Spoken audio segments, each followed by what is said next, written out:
6, 5, 4, 3, 2, are you ready?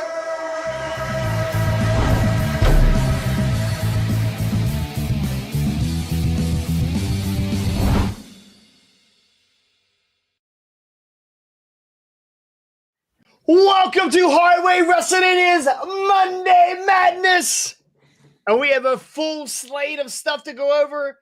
And today we have my boys Ricky and Scotty, who are always here religiously. Oh yeah! Oh yeah! You can count on four things in life. You can count on the clock striking 12 twice. Taxes. Oh yeah, clock striking 12 twice. Taxes, death, and Ricky and Scotty having zero life and being on the stream. Don't forget yoga pants. Oh yeah. Well, you can always. They don't lie.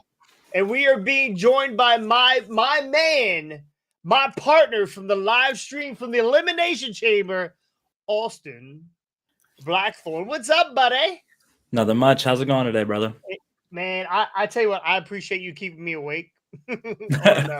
Trust Saturday me. Morning. Trust me, that was rough. That was real rough. Yeah, I slept like a baby. She slept like a baby. I have a wheelhouse, so I guess I have to start watching pay-per-views before 5 a.m. I've been good because I was getting the same yawns I was getting from the 8 o'clock pay-per-views. 8 p.m. pay-per-views because when it was rough. It wasn't like the pay-per-view was good. I thought the pay-per-view was pretty good. I think it was really good. Yeah, I think it was good minus the 55 minutes in between that one match and the next. Jeez. That was nuts when that happened. I didn't even recognize it because I think we were too busy just talking back and forth the whole time. But 55 minutes. There was 55 minutes in between matches? Oh, you're talking about the Waller effect and stuff. Yeah. Yeah, they probably were going over, hey, somebody fucked up something or trying to get back on schedule because I probably they were allotted so much time and they were ahead of schedule. I think the men's elimination chamber ended like that. Like all of a sudden, boom, boom, 2 eliminations. Yeah. So did the women's too. So, did the women's end like that? Yeah, I think it was the women's because we were like, oh, wow, that was really sudden. It was Bianca got rolled up and then was it Liv? But who got eliminated last? It was Liv eliminating Bianca and then Becky eliminating Liv. Crap. Be right back, fellas. Go ahead. Go get your food, fat man. Go.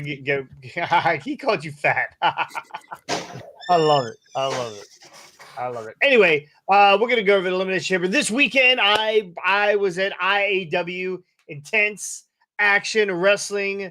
My very first time. I debuted with AK, and I ain't gonna lie, we were probably the main attraction. We were the third to last match of the evening. We were in I think it was a six-way for some sort of title. Over the top rope battle royal, which I did get involved pretty heavily, from what I hear. So the concussion still setting in. I'm a little sore. Back's a little sore today. I got into the ring and tried to beat the snot out of somebody, and didn't quite work out. I didn't get thrown over the top rope, but I got thrown through the second rope directly to the floor. So that's always a fun bump. So but got to run into a lot of guys that I haven't seen for a while. Jock Cole and Chris Slade, and of course we see Matt Wild all the time. A bunch of those guys. So and got to run into some awesome people. Got to meet Maria and Maximo. I don't know if you recognize them, but Maria, I don't remember if Maximo was on the show or not, but they're from the Wrestlers on Netflix. Okay, now.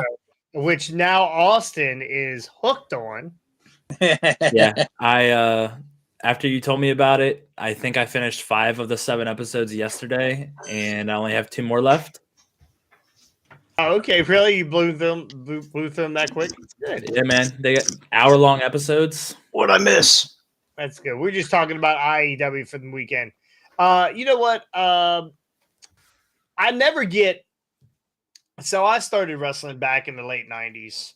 Very short time. Got injured, blah, blah, blah. Won't go through the whole story.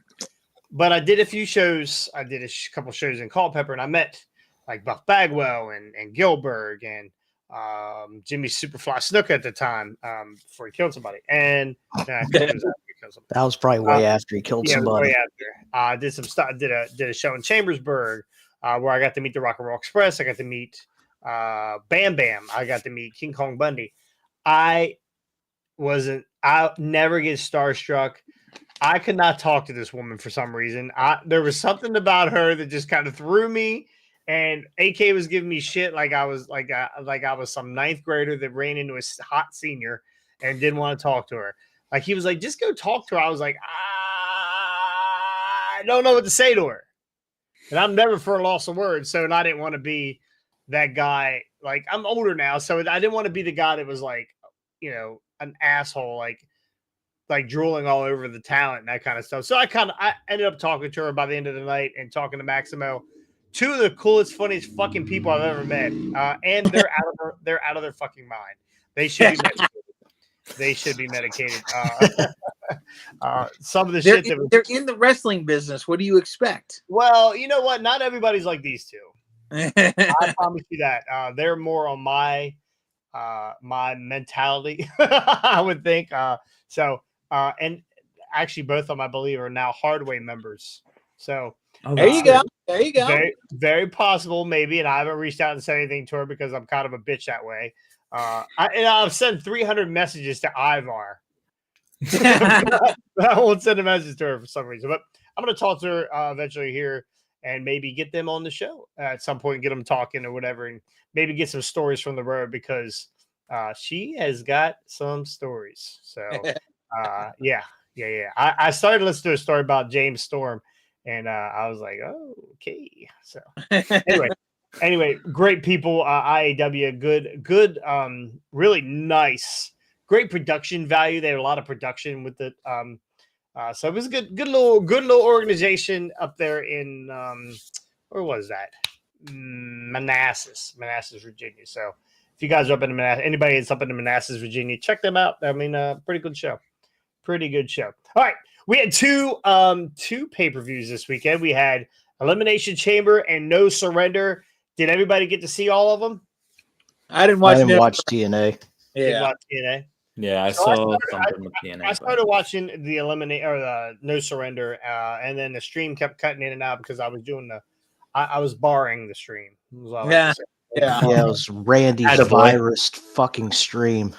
Right. I didn't have any viruses, but like Pirate Scotty, I was trying to steal the stream. So I caught some of the matches, and I mean, it was a typical TNA pay-per-view where it wasn't as straightforward as you think it is, but it wasn't as bad as it normally. Like a lot of times you're like, okay, this guy's never winning the belt, right? They're never putting a belt on this guy. And next thing you know, Moose has got the belt. Or they're never putting MK Ultra back over because they just lost the belts to the MK Ultra fucks us again. And we got fucked again. I don't know if you noticed also we did a fantasy thing back last year, and they took them off the fucking took them off of the match the for main the card subject to change, and cost me big fucking my top cost points. us both 6 points, I think. Yeah, my top points were, and Jesse like put 1 point on them or whatever, some shit like that. So they lost the 1 point, but probably cost me a championship, I'm pretty sure, at some point. So, anyway, those bastards, I'll never forgive you.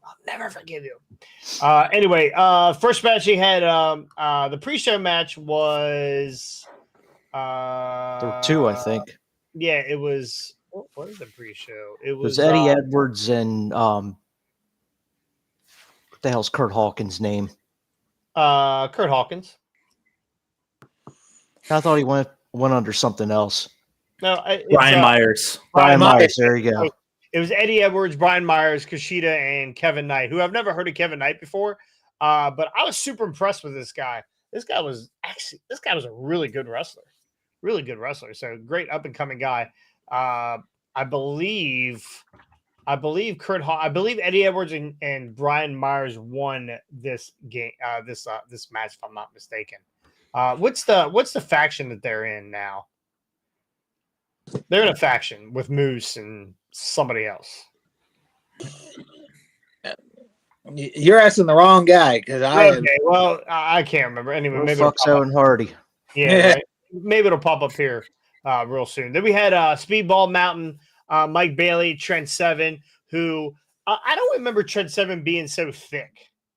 Was he always Jesus, here he goes. Was he always that thick when he was with WWE? You know, I'm a chubby chaser. Yeah. I don't remember him being so thick. We can feel your excitement from here. Well, I wasn't excited because I was like, oh, he's sloppy. He looks like me without a shirt on. It wasn't great. It wasn't great. I mean, from the nipples up, I'm okay, but from belly button down, no, I'm a fucking mess. Where'd everybody go? Oh, there we go. Are you back? What happened? Did you lose? I don't know. I saw 2 screens disappear. Oh, weird. Okay.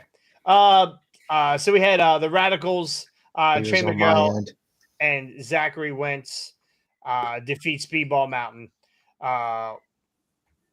Zachary Wentz, he would fill me in here. Was he the guy that was with the dude in NXT and then he like beat his girlfriend or some shit and they got rid of him?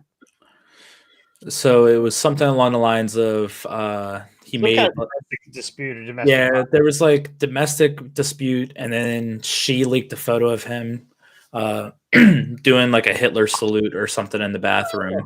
Right, and, wasn't that like a Halloween costume or some shit like that? I mean, sure, I guess, but is it too soon to be wearing Hitler costumes still?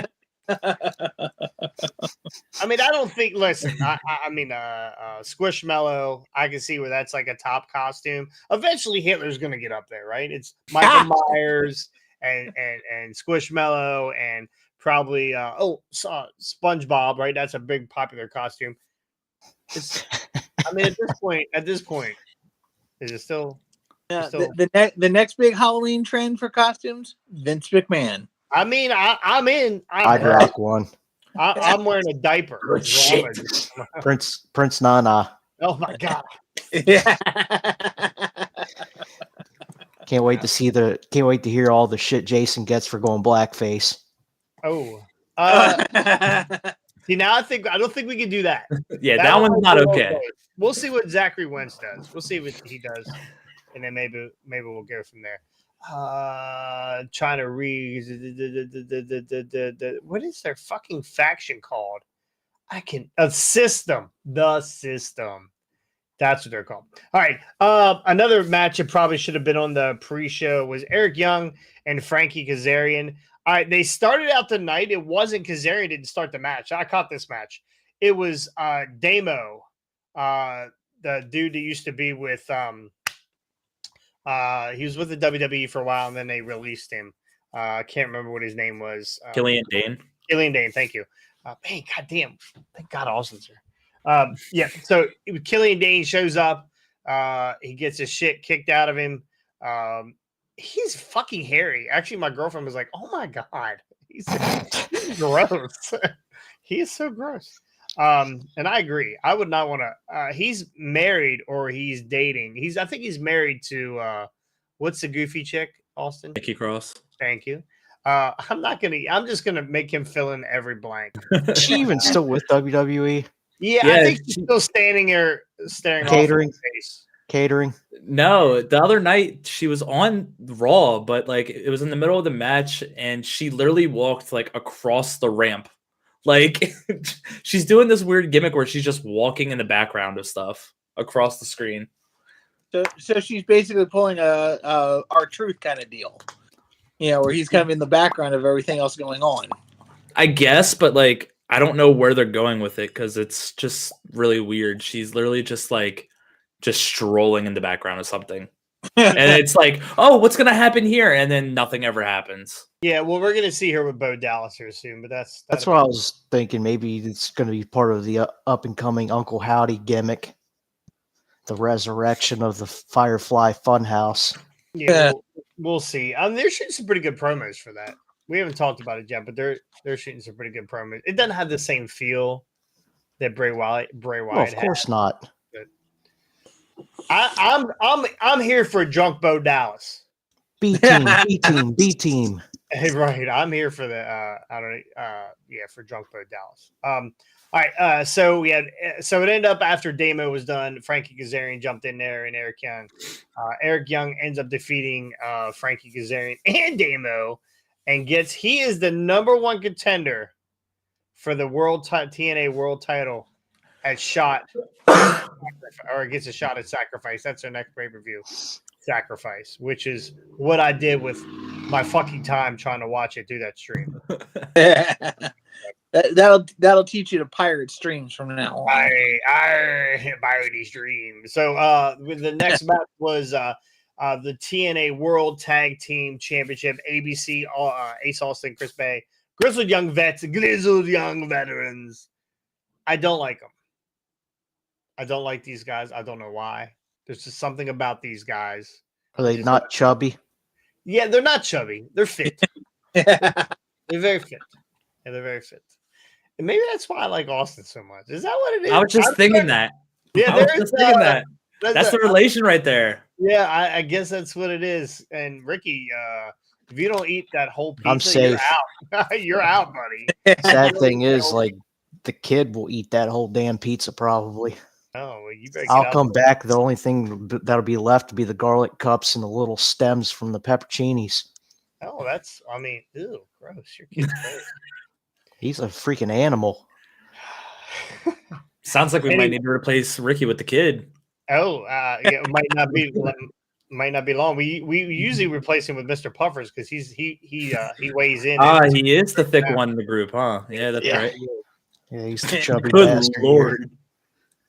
Ace Austin, Chris Bay, they retain against the Grizzled Young Vets. This was the best of three. I did catch some of this match in and out as the stream was acting shitty. It wasn't a bad match. It just wasn't. I don't know. It's Impact or it's TNA. The match that I really wanted to see that kept cutting in and out was PCO versus Khan. From what I'm hearing, they beat the absolute piss out of each other. And then it ended up in a DQ, I believe, and Khan just continued to thump PCO. But PCO gets the win. Moving on, we had the match that fucks me every time: the Knockout World Tag Championship, MK Ultra versus Decay. I don't know what happened. Why? I'm not sure what happened. I haven't heard. I was trying to catch something from Sean Ross Sapp. I haven't heard from them yet either. Why they took these belts off of Decay already didn't make a lot of sense to me. No, it didn't. Thank God I only put like 2 points on this in the fantasy league. Yeah, well, I forget what I put on it. I think I must have put 4 points on or some shit, but I ended up losing the lead or losing the tie for the lead because of this stupid match. Yeah, hold on to that for now because you're gonna get your ass kicked next week because we have a pay-per-view on Sunday. Put all my points on Sting. You better. Sting never loses. Actually, I'm going the opposite. Yeah. This time. I'm putting all my points on Sting to lose. Yeah. Sadly. No, we'll see. Sting never loses, but he's going out on his back, hopefully. Anyway, MK Ultra takes these titles back. I really, from the stream, from the last video, I thought that they need to build this women's division back up now that Naomi's not there. I really thought Masha Slamovich, great singles competitor, and Killer Kelly would be great singles competitor, but I don't know. What the fuck do I know? A little disappointed. We had Josh Alexander versus Simon Gotch. This was pretty much straightforward. Josh Alexander defeats Simon Gotch. What else? The World Heavyweight title, Moose versus Alex Shelley. Moose ends up retaining the title.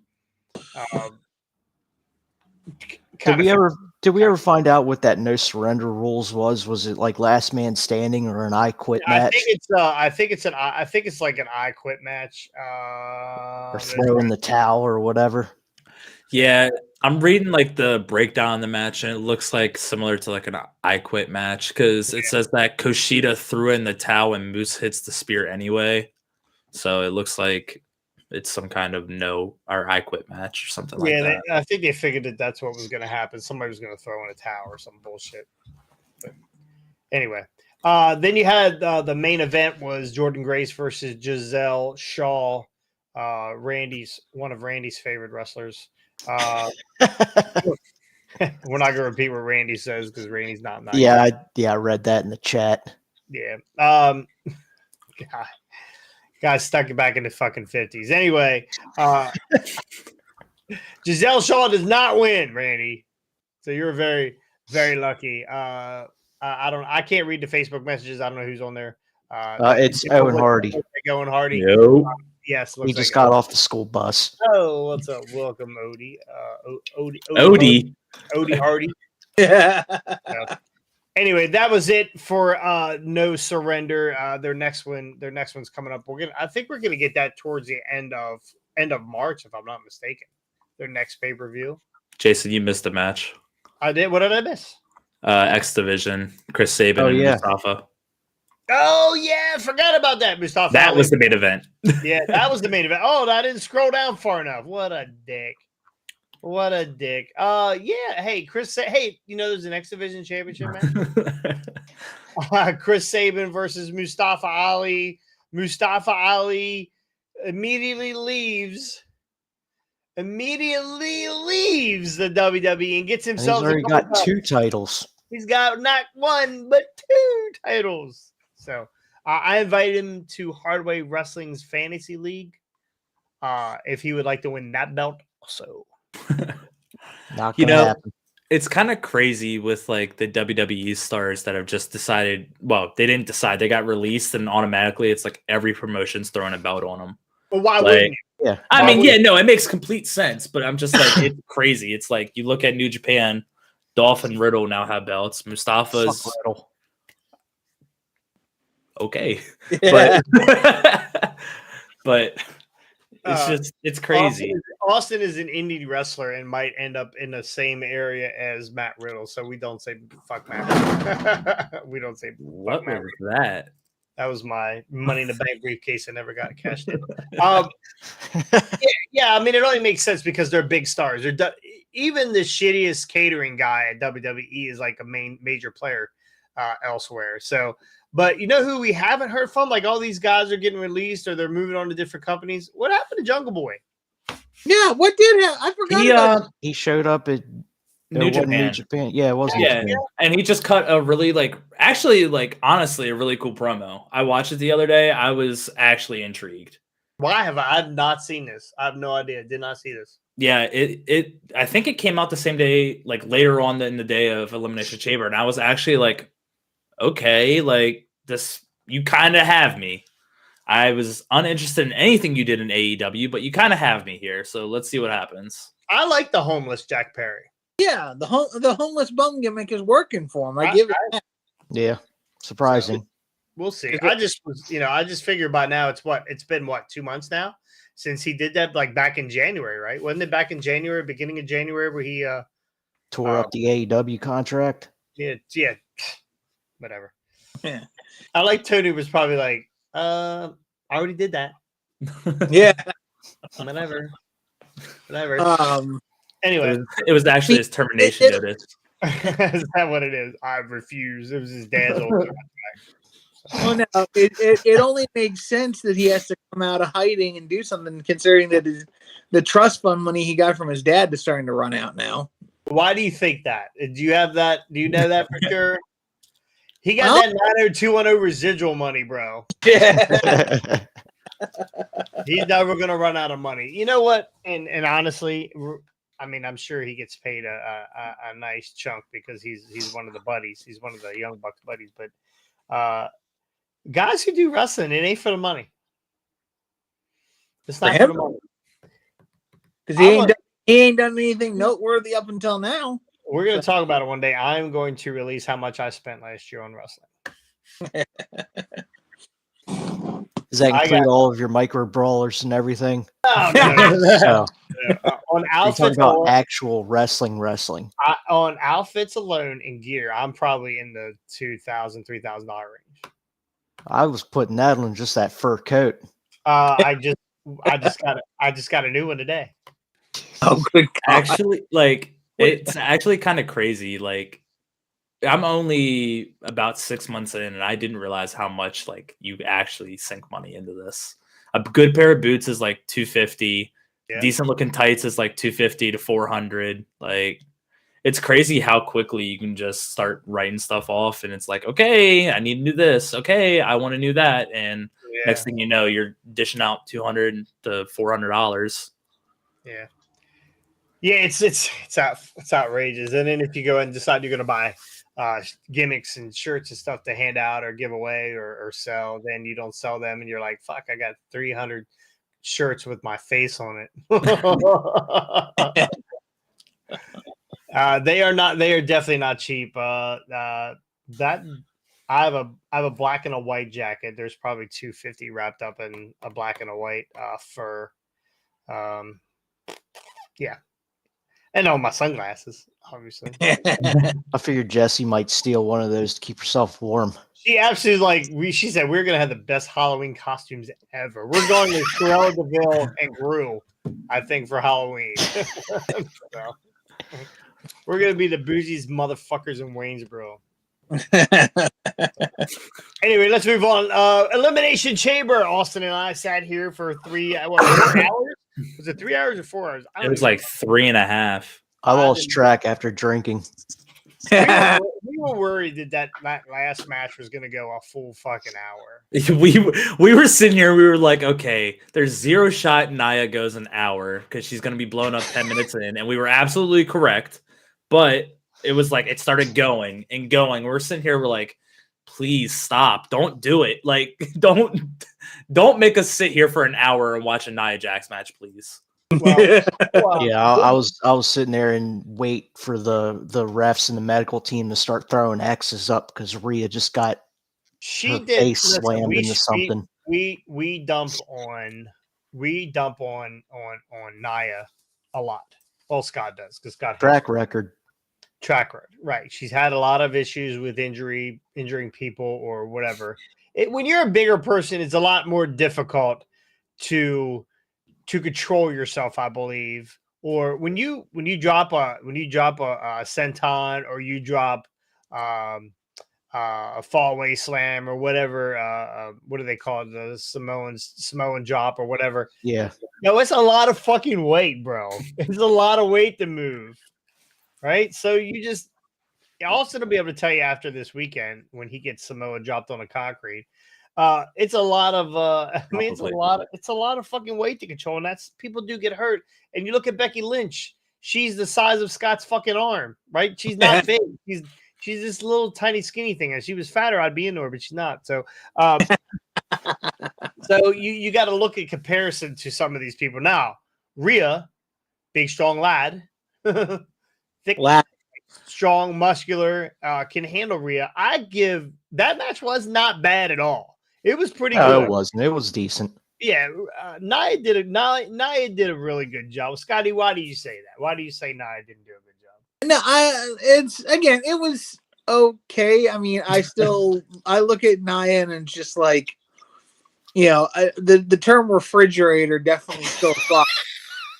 But I mean, the simple fact, like, Rhea is one of the few women, her and I think Charlotte are two of the women that are able to move Nia around that ring decently. If it had been like a Liv Morgan or even a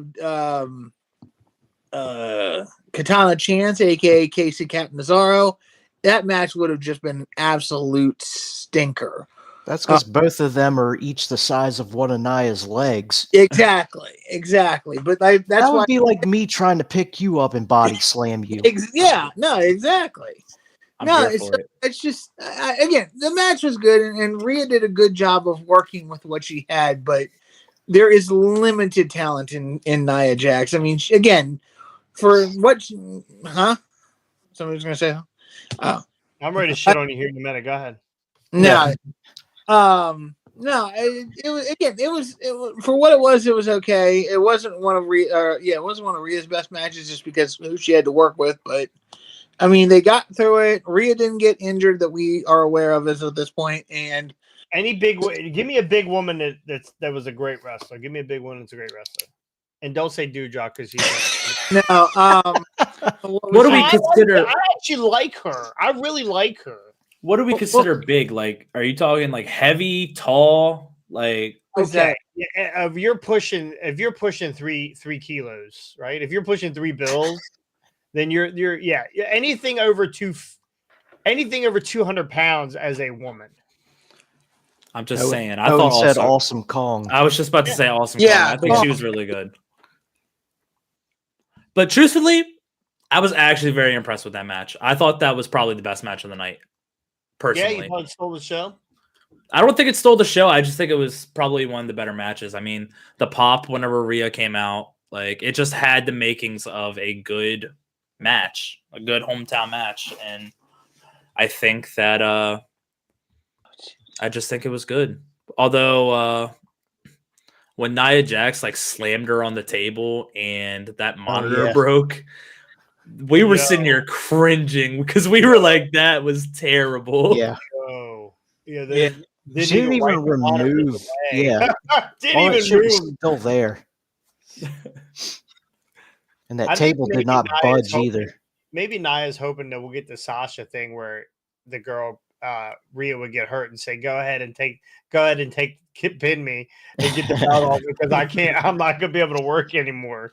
So yeah, that's what she thought. If that happened, that would have been like Shawn Michaels in Canada all over again. Oh my God, that might have burned down Perth. All those fucking spiders would be burnt. I mean, they already had to black the camera out because people were calling Dom a wanker and flipping him the bird and everything. Yeah, Jason, did you read that? Did you So you remember when we were like, what the hell is happening? Why is the camera right? A couple of times I thought we were losing feed. And you said it was one of those big ass spiders got the wires. Yeah, apparently it's because like everyone in the front row was giving Dom the finger. Yeah. So that's why they ended up blocking it out. I heard somebody tried to reach over and attack him too. Wouldn't shock me. It's very possible. That was what I heard, that they didn't come completely over the barricade, but like they were trying to reach as far as they could over the barricade to go after him. And that would have been a bad move. Oh yeah. Yeah. Then you'd have got to see you would have got to see Prison Dom because he'd have stopped the mother. Yeah, you got to see Prison Dom, him running away like a little chicken. Yeah, so I don't think so. Nah, there's zero shot. Dom would whoop that guy's ass. Yeah, keep it. Yeah. I'm gonna tell you this right now. We are looking for a reason to smack the fucking shit out of a fan. So, you cross that line, that chicken shit heel manager guy might put you in the fucking dirt. that guy that's like super. Oh please, Mr. Wrestler, don't hurt me. You might catch a fucking fistful. Cocksuckers. Anyway, we had so Becky. No, wait a minute. So Rhea defends. Holds on to her title, which we kind of thought she would anyway. This pay-per-view is pretty much straightforward. They've been telling these stories so well that it's hard for them to veer away and swerve us. So, men's elimination chamber. Austin, what did you think of the men's elimination chamber? I actually thought once again it was really good. It was probably one of the best men's chambers we've had in a while. The ending was great. I really liked the ending. I just want to say AJ Styles, the ultimate hater, flying across the globe just to cost LA Knight. Hands down, probably one of the funniest, most haterish things you could ever do in your entire life. Yeah. And then the Styles clash on the broken chair, I was like, that's another through his neck. Like I could see just gushing blood. When we saw the chair, we were like, no, please don't, please don't. Oh, no, you're doing it wrong. You're doing it wrong. Who trained you? God damn it, boy. Who trained you? But no, overall, really good. The ending was phenomenal, in my opinion. The camera work was great. So it got down to Randy Orton ended up RKOing Logan Paul, putting Logan Paul out. And we noticed it. We kept saying, "Why isn't Logan Paul leaving?" Because they drug Bobby Lashley out. Like they drug his ass like 11 people to carry Bobby Lashley out of the ring, and Logan Paul, his skinny ass, is still laying on the apron. So Randy Orton RKO's Logan Paul, gets the pin there, and then, but he's still laying there. He's got the brass knuckles. He's laying there, and then we get down to Drew and Randy. Thank you. And the next thing you know, Logan Paul turns around and fucking clocks Randy, hits him with the brass knuckles, and Randy sold the absolute shit out of it. Yeah, he did. He actually I thought he was out. He looked like he was out. So, and then Drew McIntyre goes on to win the men's elimination chamber. This match was good from start to finish. It started off hot. It started off with a bunch of shit. Well, who was it that climbed? It was Randy Orton climbed on top of Drew's cage and did yeah.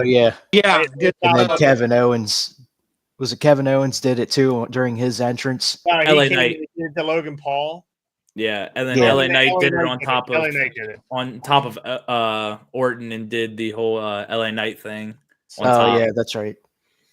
But I just want to say that Kevin Owens was definitely like the most entertaining, the whole like beginning portion.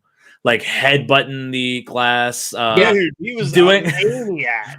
Doing the forearms while LA Knight was bouncing McIntyre's head off the glass was great. Like, are we getting a triple threat match for the U.S. title now? I don't think so. I think Orton, KO, and Logan Paul. We're going to talk about it here shortly, but I'm pretty sure they've announced a couple matches coming out of that men's elimination chamber, and you could actually see it. Well, we already saw AJ Styles versus LA Knight was happening ever since Styles returned.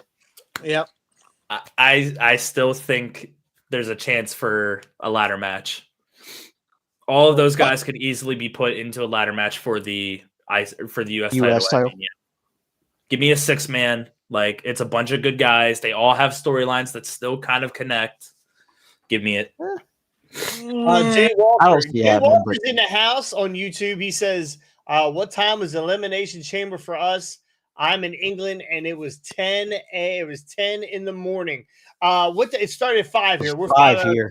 Yeah, so it was 5 o'clock. 5 a.m. here. Some of us were up at 3:30 to prepare themselves. Don't know why. What an idiot. I was just getting off work. Made a super I literally, just so you know, Jason, I literally joined your stream. Like, I was watching the YouTube stream at like 4:30. I literally looked at the clock and I'm like, I'm not doing this. I literally clicked it off, rolled over, went back to sleep. I was like, I'll watch the show later when I can. So I came home and jumped on towards the end of the pre-show and ate some pizza, and then I was like, fuck this, I'm done. Gotta sleep. You were done before you even got on the stream. So yeah. I fought with my internet for I got up at 4, got in the shower, got ready, got out. Was like, oh, I'm gonna log in now. Fought with my internet for about 45 minutes, and then we were good. I think I got right on, like right after Ricky left. Yeah, just a couple minutes. So it was a pretty flawless stream. We didn't have too many problems. You had the Judgment Day defeated the New Catch Republic for the tag team titles. Didn't need to be here.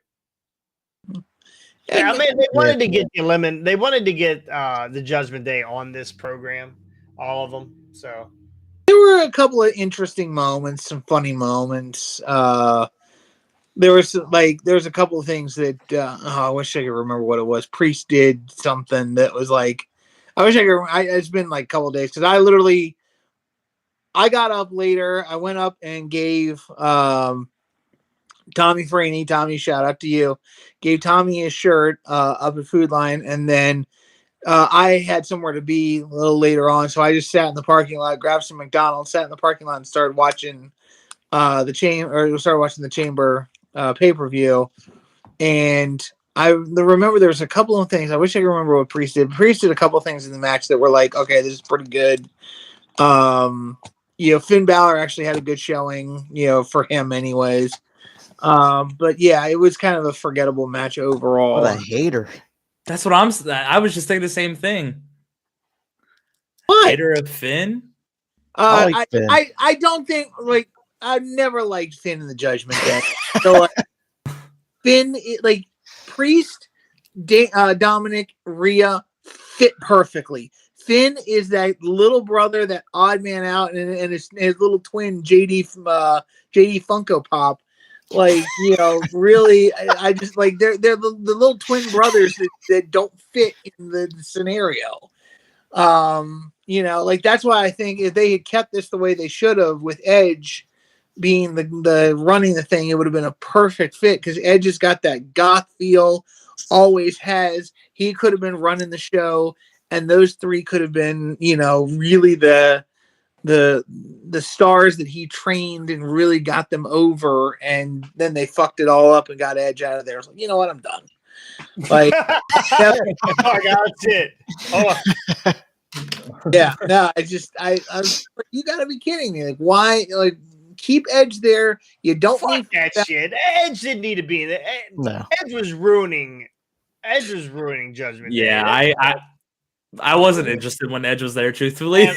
Yeah, they were terrible. Finn Balor is fucking awesome. I love Demon more than I like the regular Finn. I wish we got more Demon, but and we might get him again here eventually when they turn on Priest or whatever they're gonna do. But I love Finn Balor. The coup de grace at the very end I was like, I'm pretty sure Pete Dunne just broke his forearm, because because the stomp literally was just straight onto Pete Dunne's left arm, and I was like, yep, that's a broken forearm. It almost felt like somebody said to the referee, "Hey, go home. We need to get this over with." So it would seem to be a little rushed. So. And then Finn Balor, apparently, I don't know, I read it online, but his thumb apparently was legitimately messed up. It wasn't. I think it looked like they were trying to pop it back in place, like it dislocated or something. Yeah. So, wrestling's fake, so that's probably not real. Anyway,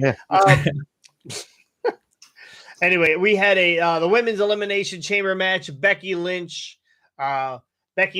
is moving on to WrestleMania. The start of this match was absolute just trash with Becky and Naomi. Like, it really picked up when Tiffany Stratton came in. Like, I was not interested in the beginning of it. Yeah, same. I don't know. I think Naomi they should have. If they still didn't wash all that impact off of her. They're keeping Jade Cargill off of TV, and I believe she's better than Naomi. Yeah. They need to send Naomi back down to NXT, or even lower than it, whatever's lower than NXT. Just keep her off.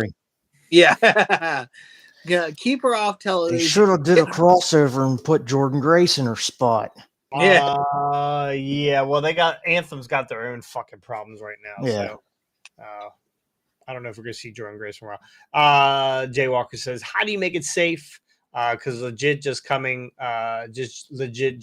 onto them. So it's all given the knees, right? It's all given the knees when you land on someone's chest or stomach or wherever you landed. And that's just it. Wrestling hurts, no matter what. Body slam, probably the easiest thing you're going to be able to take. Still fucking jars the shit out of you, bro. Wrestling sucks. Everything about it sucks. It hurts so damn bad. I'm here to tell you that right now. Unless you're Ridge Holland and you fucking break somebody's neck with a body slam. And shit fucking happens, though, bro. I mean, shit just fucking happens. You try to be as safe as possible. Just, it happens. And that's just one of those. Another one, the buckle bomb, right? If you hit that just wrong, your shoulders are in a bad spot. Your arms are in a bad spot. It fucking tears your Finn Balor. Blows your fucking shoulders out. Yeah. I mean, Sting. I mean, shit fucking happens. You only got so many bumps on your card. So hopefully you last a lot longer than most. So anyway, I take, when I came back, I was like, yo, I'm getting back in the fucking ring. I'm going to smack the shit out of people. I'm going to do this. I'm going to do that. And I've done it a little bit. And I was like, fuck this shit. I'm just gonna wear fur coats and dance around the fucking ring, my glowing shoes. Fuck that shit. That's way more fun. Works for you. Yeah, it does. It does work for me. I am sexy as fuck out there bouncing. You gotta tell around. Chucky to turn you back heel, though. I can't watch you fucking jumping around the ring like a fucking stooge trying to hype the crowd up. You can't do that. That company is my family now. There's people in my family. They love me. I'm not going back. Not yet. Nah, I don't know. I like where I'm at. I'm making the same amount of money no matter what. So 0? Anyway, women's elimination chamber. Let's get back into this. Oh, I made some money the last couple weeks. Anyway, Becky Lynch wins, and she's going on to face. Who is she facing? Mommy. Rhea. She's facing Rhea. All right, real quick, Scotty, did they take the belt off of Rhea? I don't know. Like, I would say, like, I think they should keep the belt on Rhea for a lot longer. I mean, it's been a year, I know. There could be an interesting deal with the chase where Becky takes it and then Rhea's got to get it back. I'm really torn because I think Rhea's the best thing they've got going in the women's division right now. Now that Charlotte's on the IR and stuff like that, and I mean, again, Bayley's great. Becky is great. Bianca, and then who's you only don't like Bianca because Brian doesn't like Bianca. Nah. But Ryan Hardy, known Bianca fan. Yeah.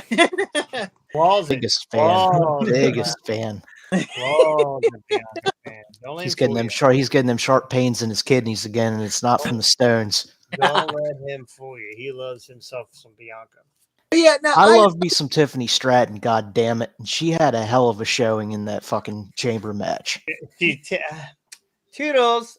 She's gonna get her time. Scotty, yes or no? No. I say keep it on Rhea. All right. Ricky? I hope they keep it on Rhea, but fucking Becky, you know where they're gonna go with this. She's gonna be the one because she's the man. Austin? So I think they're going to go down the path of making it a triple threat because there's 0 shot Becky Lynch is pinning Rhea for that belt. So someone's going to be taking the pin, and I have a strong feeling it's going to be Nia. I heard that Bianca? Brian Hardy sent me to say fuck you, Bianca. Hold on, let's look.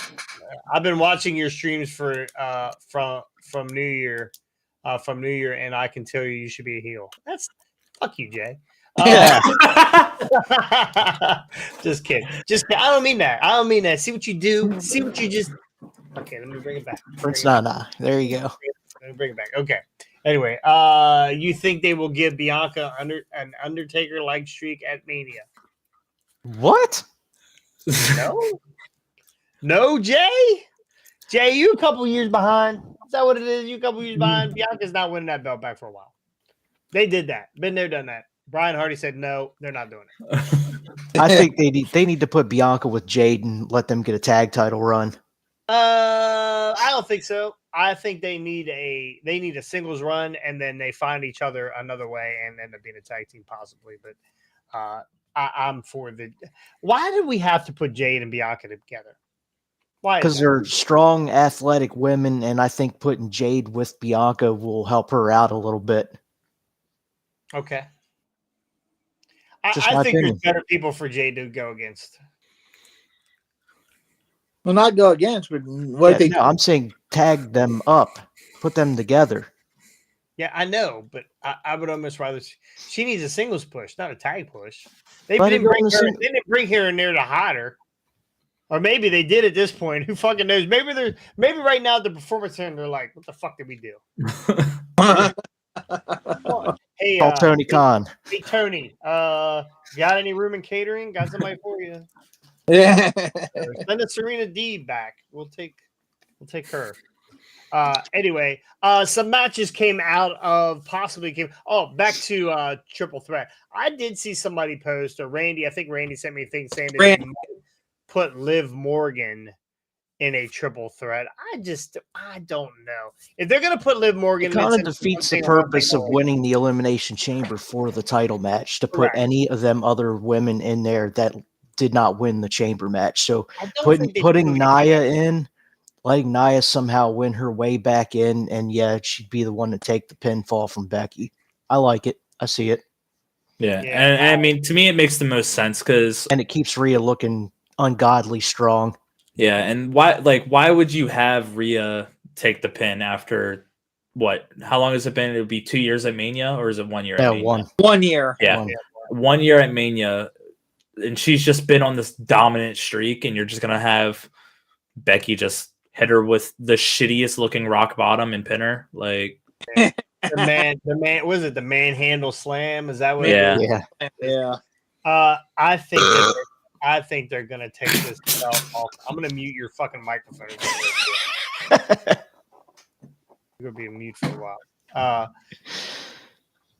I think they're gonna take this belt and put it on Becky. I think that's what's gonna happen. They're gonna put this belt on Becky. Unfortunately. So and maybe they're gonna have something for Rhea back down the line. I don't know what Rhea does if she loses the title though. She's been so dominant. That's the thing. That's why I keep saying, like, they need to, in order to keep Judgment Day strong, they need to have the title on Rhea, have Damian with his own title, either singles or tag. I'll say tag for now, since they've got that. And then have Dominic get a title back. I would love to see him get the North American title back, but ain't nobody taking off that one dude down in NXT. But have all three of them. Over Femi? Huh? Over me. Get all three of them with belts and keep that strong. Like Finn can go eat catering for all I care. Keep those three strong, and you got the next generation superstars right there. Really do. Finn's dick. Balor and Priest are going to lose the tag titles to Awesome Truth. I'm telling you. Truth is so fucking over. National fucking treasure. If he can find the arena, I mean, he couldn't get freaking Australia without going to Austria. Oi, matey, take me back to the aerial port. Anyway, so some other matches came out of this chamber. It looks like we're going to get Randy and Logan Paul at Mania. We're going to get who else are we getting? We're getting KO. Styles and LA Knight. We're getting KO. Who are we getting with KO? KO is feuding with Logan Paul. That's why I'm thinking. Yeah, that's why I'm triple threat. We're getting a triple threat. Yeah. Rick, well, like I said, all Wrestlemania would be fucking 4 triple threats. I don't care. We'll be there. So I said, I'm here for the ladder matches to start getting brought back, like how they used to do, where it was like the Money in the Bank. Well, no, for a while there, it was like 3 Manias in a row. There was a ladder match for the IC title. Oh yeah. And you're right. Like, I would like to see that style come back, where instead of doing the IC, just do the United States. I mean, you have all these super talented mid carders: LA Knight, AJ Styles, Kevin Owens, Logan Paul. I don't want to call Randy Orton a mid carder, but you throw Randy Orton in there, and there's 5 of the 6. Just throw someone else in there, I guess. All right, if we get a Randy Logan Paul, who goes over? I think Randy's taking it. Oh, well, I don't know. No, Randy goes over by DQ. Yeah. They're not going to take this belt off of Logan. No. I've said this a million times, but they have to find out. And see, that's why I think it'd be better. Another DQ match for Logan. I don't want to see Randy with the U.S. title. Yeah, I don't either. And again, to keep on Logan. Back for him. They're not going to have Randy take a pinfall to Logan Paul, even though it would surely boost his career. But even a win like that, like a DQ win, and I think it works better. I think it would, because it's kind of like Regal with the brass knucks, the power of the punch. Like, Regal was always finding a way to sneak those brass knucks in, and win matches and stuff like that, or even if he didn't win, at least get an unfair advantage.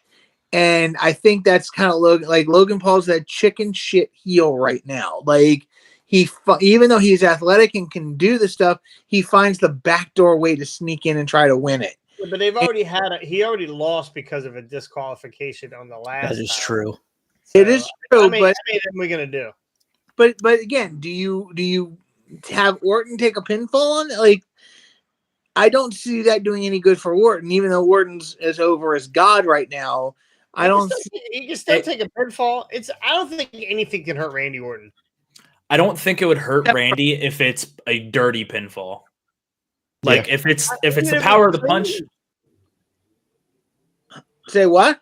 Even if it's clean, I don't think it hurts Randy Orton. I really don't. If it's clean, it really does hurt Orton. If it's a dirty pinfall like Austin's saying, I can see that being I can see that being a good out. Because again, every good babyface needs an out, and a dirty pinfall is at least a way to give Orton an out. Hey, I almost got him, but he cheated. Yada yada. Like I said, it keeps the chicken shit heel.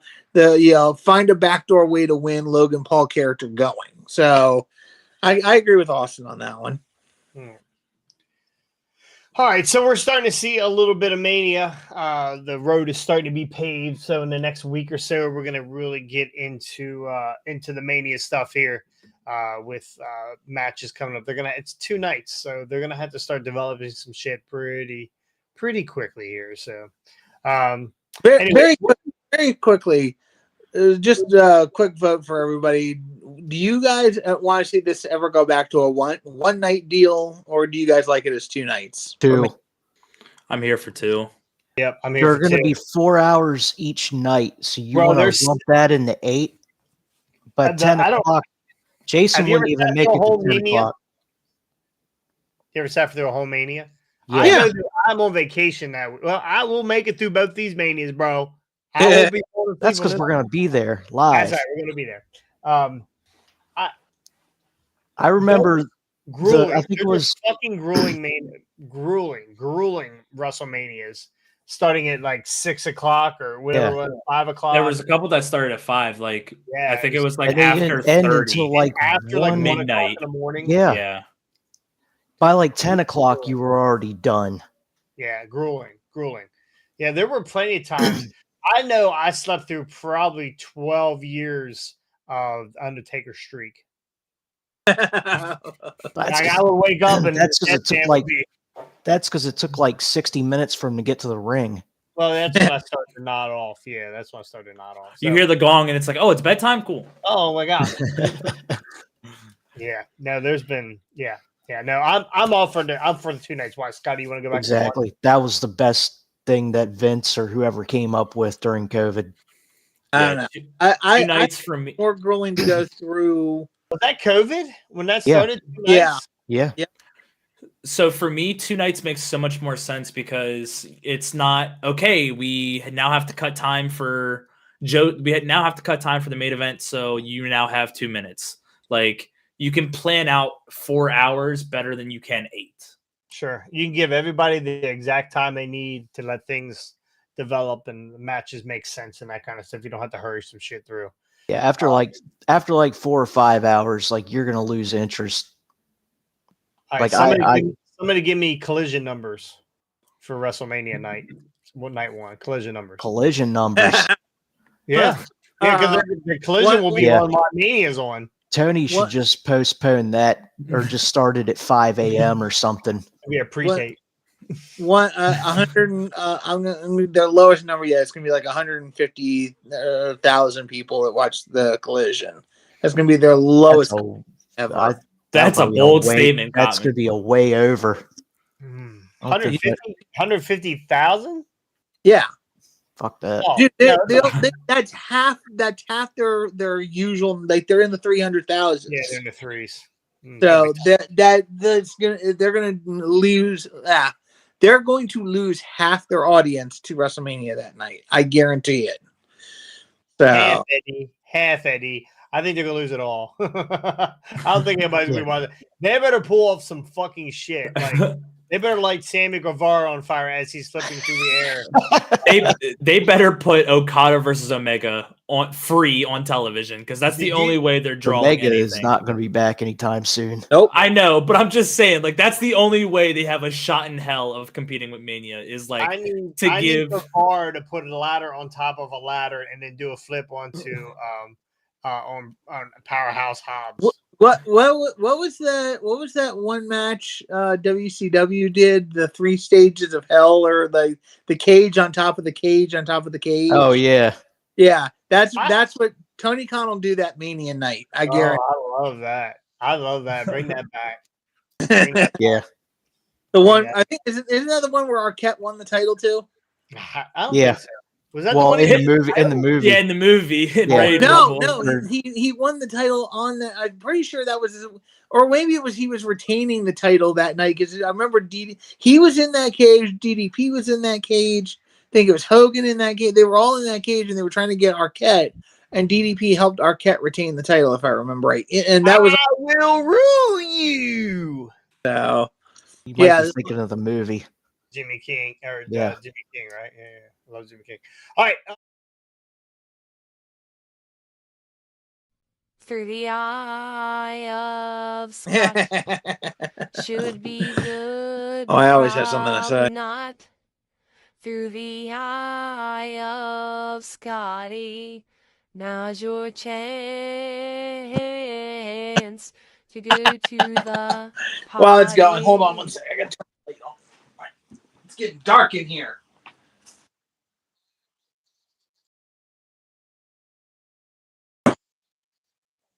The eye of Scotty. Scotty won today. Scotty doesn't know. Scotty wants to talk about Dave Meltzer. We're gonna give him the platform here. And so, if you guys want to go to the bathroom, now's the time. This is the bathroom break part of our episode today, ladies and gentlemen. No, so hopefully you all have been following this. I know I have. Dave Meltzer, who Crazy Uncle Dave, he has been into, like, Dave has had some very interesting, controversial stuff over his course of his career. He's had some stuff he's had to backstep on a few occasions. But over the last, I don't know, 2-3 weeks, he has really stepped in his own shit. To a point where he is now backtracking a lot. I see Austin's on mute now because he's about to start saying stuff in the chat and making fun of me. No, so he has been saying some very interesting stuff, to the point where he wrote an article saying how good AEW's locker room feel was now that Punk is gone. He had to backwalk that by saying, oh yeah, the locker room's getting along better than ever, but they're all afraid for their jobs because Crazy Uncle Tony is sitting there saying everything is great. And then even with the dwindling rating numbers and the dwindling attendance numbers, stuff like that. Then he came out a week later and said that after the firing of Scott D'Amore, saying that Tommy Dreamer was going to be the head of creative, had to backwalk that because Dreamer said, I have no idea what the hell he's even talking about. To the point where now he even is saying, he wrote an article saying that they were going to do a Rock Triple H match at WrestleMania because of a 10-year-old clip that somebody sent him that he didn't fact check or back check. They didn't even backwalk that one. He just deleted that part from his article and then his digital copy of the Wrestling Observer. But now Uncle Dave is saying something about Tony Khan and AEW that really completely blows my mind. And for what you are, oh God, I'm not even going to read the chat because I know you all are going nuts. Oh shit! Thank you, Austin. I know you're I haven't even typed anything in the chat. I'm not doing nothing. Yeah, chat's clean, Scotty. All you got is Owen Hardy saying Scotty's 2-hour talk, and I just thought it was Scotty too hotty. That's all. All right, so basically, Dave Meltzer. Oh, God damn it! My bad. So, Scotty. So, Uncle Dave said the other day, and this is confirmed audio. It's on his Wrestling Observer Radio, that poor people don't like AEW. Okay, and he is backing this up by saying that he has looked at the numbers of different states and different cities and stuff like that, and the more affluent cities are the ones that are buying AEW pay-per-views, and the less affluent cities are the ones that are getting WWE content and stuff like that. So he's making the statement that poor people don't like AEW.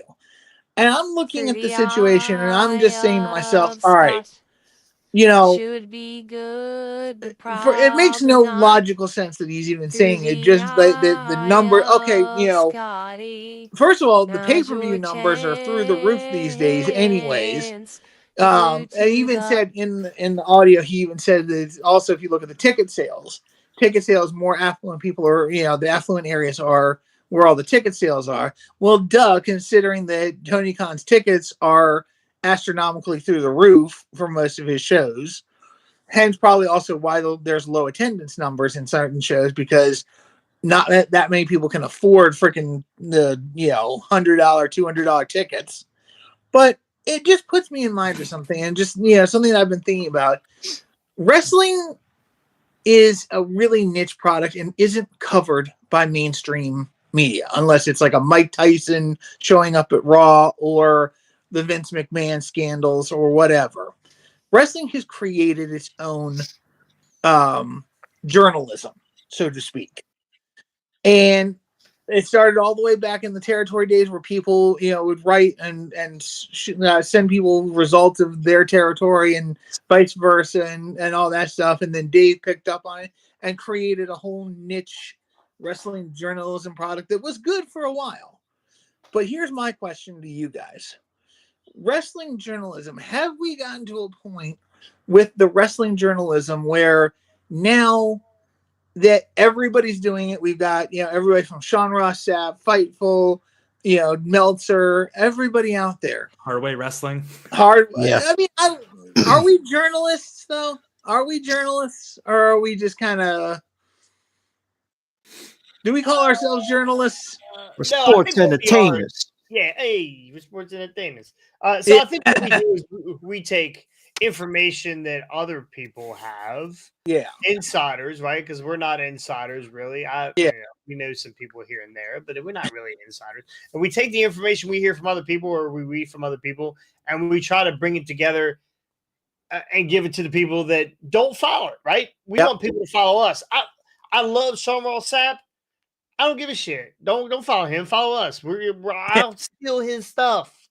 I would pirate his stuff and you bring it to you, right? So I don't think we're really journalists. Is more or less we are just people who are relaying information and giving our opinion on that type of thing. Yeah, but my question is: have we gotten to the point where wrestling journalism has become too one-sided, too instead of truly and honestly reporting the facts? And there are some guys that do, don't get me wrong, but instead of truly and honestly reporting the facts, it's all about sensationalism and trying to keep up with the next person out there. Like Dave has got a dwindling audience. Well, here's the big question: Did Cornette say all this? Huh? Did Cornette say all this? No, I mean some of it yes, some of it no. Like it brings me to the mind of where are we with wrestling journalism? You see those freaking press scrums that AEW has. These guys are asking fluffer questions to Tony and all this stuff. Like, again, wrestling is a niche product, and we had to create our own journalism to keep up with it. But at the same time, have we gotten to a point where wrestling journalism is too far out for even the wrestling product in a weird world that is pro wrestling?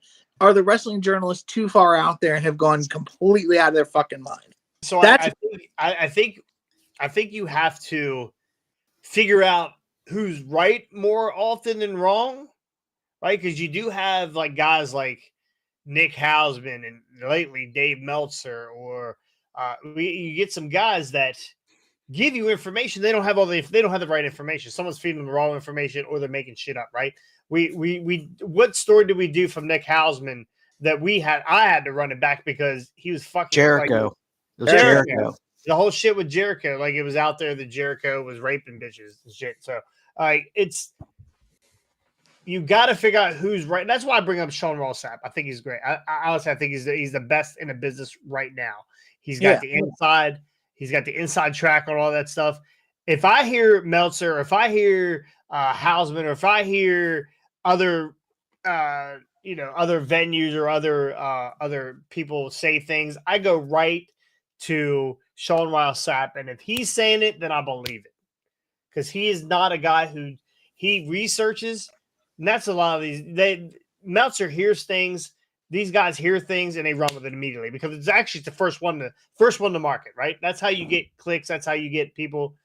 You see something, you run with it immediately, and that's what gets people in trouble. That's why some of these people have lost their credibility, right? Meltzer's making shit up now, right? It looks like Meltzer's making shit up and then deleting it immediately.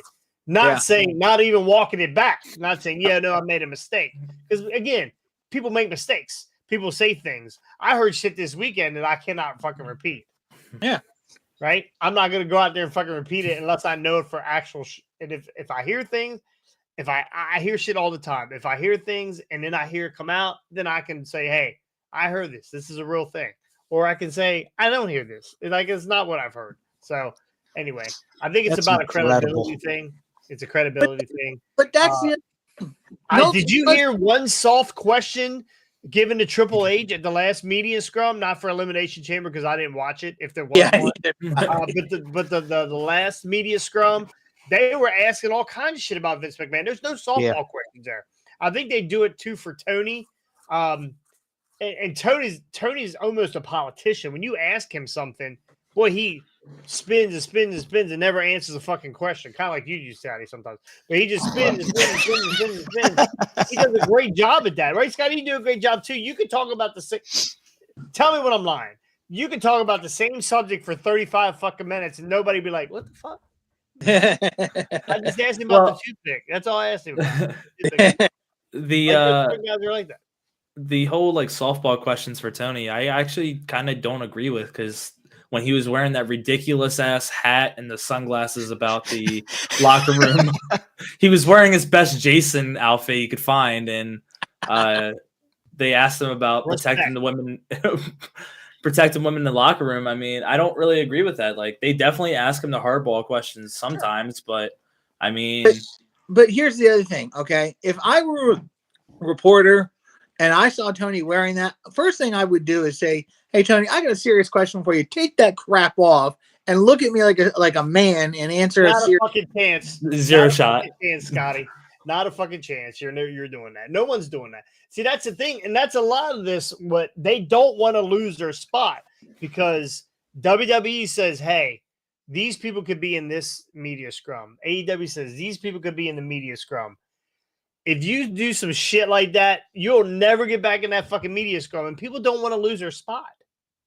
But here's the thing. Get that fucking crap. I can't even imagine that coming across the fucking TV. I'm more getting more respect, like, though, if you would do it. If I were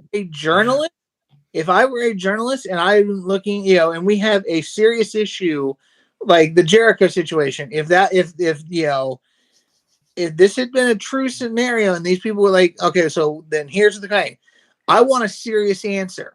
If he's gonna look at me wearing that freaking babushka thing that he was wearing with those stupid sunglasses, I'm gonna look at him and I'm like, I'm sorry, but I can't take you seriously wearing that. Take that crap off. Look at me like a man if you can, because we all know Tony really ain't that much of a man. He's still a 12-year-old kid. No comment from this corner. No comment from this corner. Sorry, Owen. So I think there's ways. If you're a journalist, right? I am more about. I want to see. Like, I want to know what the real answer is. If it costs me something, it costs me something. But you know what? At least I'm trying to do something that makes our business look serious and get a serious answer to a serious question. I need you to keep in mind that these guys are dancing around their underwear. Yeah, but there are serious matters that go on in wrestling. Here's what I would say. I would say, Tony, with all the questions and coming up about Chris Jericho and the safety of women in your locker room. My question is, why are you wearing that hat?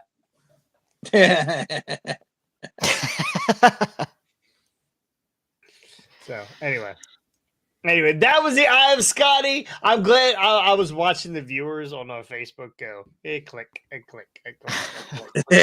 They're all starting to come back now. They're all starting to come back now.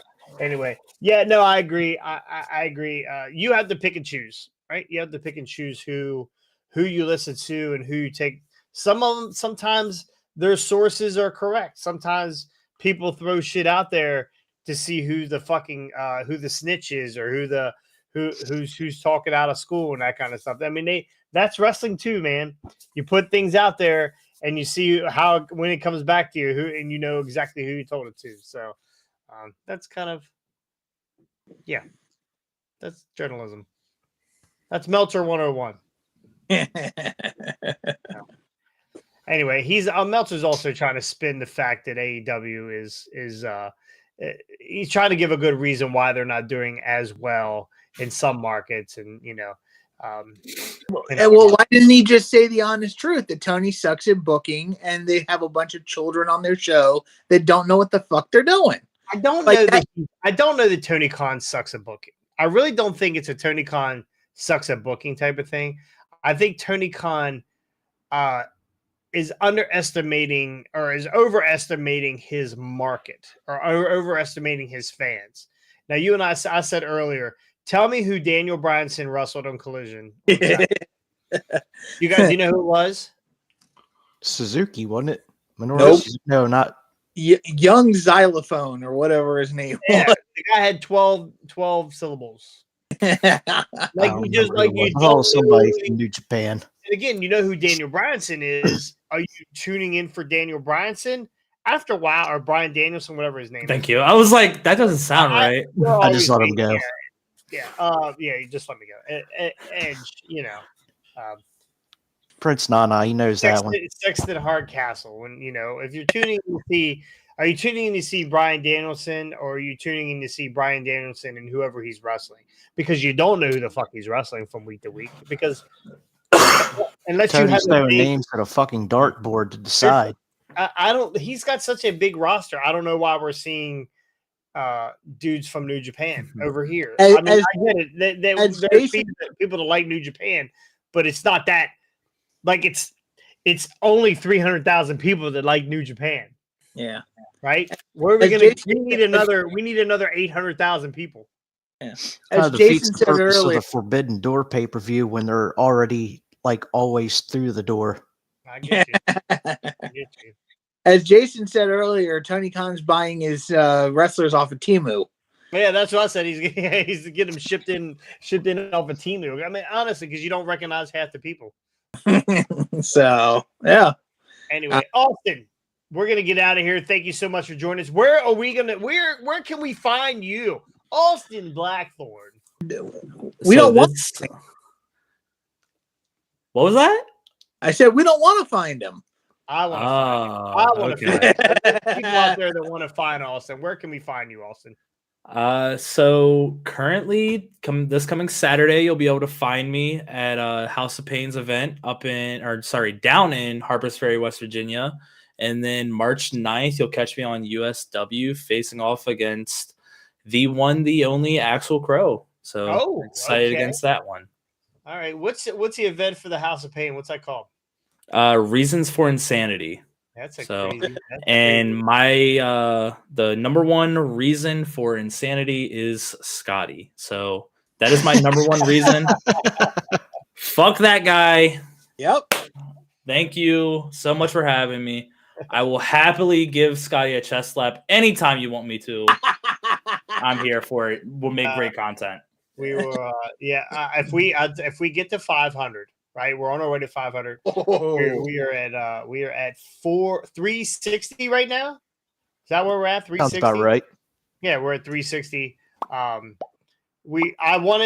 goal was 340 by the end of February. It is now the end of February, and we are 20 above where we need to be. So there is no reason why we can't be at 400. And we still got a few days left. By the end of March. A couple days. By the end of March, we could be at 400. We are closing in on the Independent Rewind, which is a dwindling internet show. They're just kind of they fell apart over the months. Here's what they're resorting to now: crotch shots. And that's my next one, by the way. But they're resorting to half naked women and their feet. So I get it. You know, you guys are you're scared. I get it. You're scared and you're struggling for new content. So the best thing to do is show women's asses. But when we get to 500, Scotty will be showing us his. So you guys are definitely going to tune in for that. Yeah, he's going to need a wider screen to see that ass. Jesus Christ, Rikishi. At 500, Scotty's going to take his shirt off. At 1,000, Ricky's taking a stink face from Scotty. The fuck I am. I'll pay for 1,000 subs right now. Where the hell did that come from? Oh, there we go. Ooh, who was it? Owen. Owen, yes, Owen. Yeah, we could be 1,000 for $20. I could have 10,000 followers. I mean, if you get each Hardy from the Hardy household to subscribe, we could have 1,000. So many Hardys there, and I get to spend because I will be also on that March 9th show in Elmore, West Virginia. Elmore, what is an Elmore, by the way? Do we know what an Elmore is yet? I still don't know. Like, I know I'm going there, but I know it's not a brand of toothpaste. I promise you that it's not a brand of toothpaste. Unreal. So anyway, yeah, I know we're not gonna have a good time, but I get to ride. I'm riding with the Hardy Bunch. So I'm Jason. I thought you were about to get copyrighted for a second. I thought you were gonna say the Hardy Boys. Instead, no, absolutely the Hardy Bunch. No. I had to mute you. Yeah, the Hardy. I'm going to be part of the Hardy clan. I'm Jason Hardy for that weekend. Only because I'm making him pay for my food. Every time we stop for chicken nuggies, I'm going to make him pay. So, anyway, thank you again, Austin. Thank you so much, Rick, Scotty. Also, you're welcome back anytime. Eat one nuggie, stick two up your ass. Isn't that what The Rock said? That's what The Rock said. Yeah, I'm a Cody crybaby for sure. I think we all are at this point. Anyway, if you have not subscribed to YouTube yet, hold that toothpick, Scotty. Relax, Scotty. He's getting his wrist. Do I have to come up with something cool? Do I have to do something cool here? I don't know that you could be as cool as Scotty. I mean, you could try. You're going to need a sign off. You stole Ricky's sign off the other day. Hey, someone had to do it. Okay. Someone had to do it. I'll let him have the honorary Ricky was being a little bitch and wanted to sleep in. I had to do his job. I had to work, damn it. Damn it. Anyway, YouTube, Facebook, Twitter, Instagram. We're on all your podcasting platforms. iTunes. Thank you. He fucked me up. I knew I was so bad. And now I'm fucked up. It's past bedtime. Spotify. Yeah, it is past bedtime. Spotify. We are on Google Play. What? And YouPorn. What? So you can catch us there. We have our OnlyFans. You'll be able to catch us with Mandy Rose doing a collab. I can only hope. But make sure you go like and subscribe. Please ring the bell because when we come on live, you need to know. You can ask Walker, man. He's from England. He loves us. He says, I put down the fish and chips just to listen to you. And that's what he does. So we appreciate you guys out there. And for Ricky, Scotty, and Austin, we'll see you next time. On the hard way. Hey! Spit his gum. Hold on. Did you do your gum? I spit that shit, yeah. Ah, damn it.